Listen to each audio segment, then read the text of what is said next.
Right, welcome back. Now, a pilot project to introduce a 4-day working week at companies kicks off in South Africa this year. It's already been introduced in several other countries. But the idea is that employees are given 100% of the pay for 80% of the time. This in exchange for delivering 100% of the output. Well, the model found less employee fatigue and higher revenue for companies.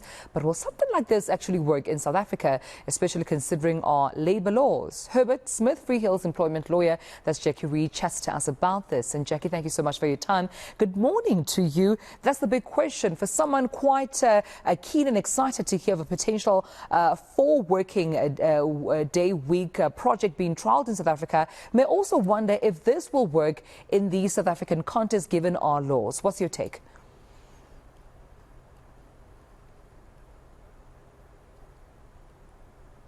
Good morning, Jacqui. Are you still with me? Thank you very much for having me. I think that, yes, I'm with you. Can you hear me?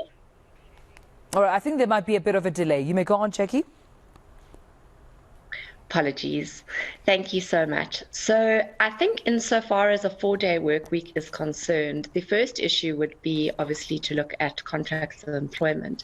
Most contracts of employment will provide for a 5-day working week. So it would be necessary to amend those contracts of employment in order to ensure that they align with the company's new strategy in relation to a 4-day working week. There are also issues around things such as sectoral determinations and agreements between trade unions and employers. And those would, in relation to working hours and working days, and those would need to be carefully looked at in order to enter the 4-day working week in the manner in which it is proposed.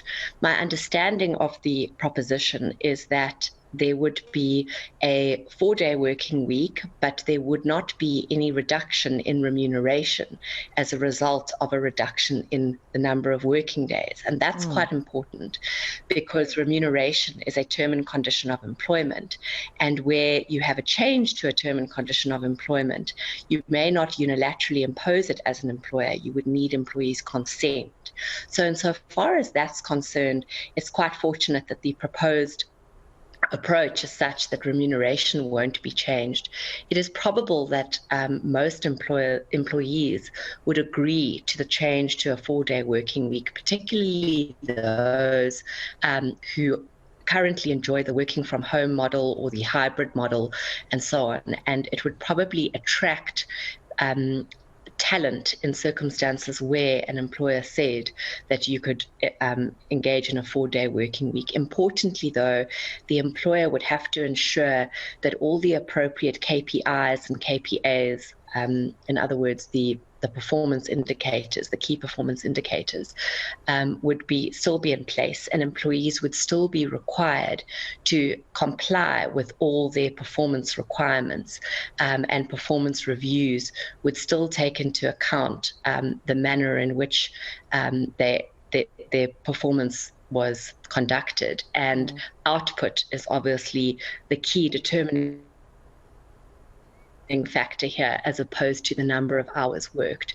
But it's interesting, of course, that the pilots that have been done elsewhere indicate an improvement in productivity, efficiency, mental and physical well-being of employees. So it seems to me that it's quite a positive move in the right direction, but whether or not it can be practically implemented will have to be looked at quite carefully with in consideration of the current laws. Right, and obviously bearing in mind the SA context and the SA law context. But I just wonder, for both employers and employees, if all these laws and amendments into, I suppose, company policies, making sure that the labour laws are all obliged to and respected in this regard to benefit both employer and employee, could there be gaps of exploitation here?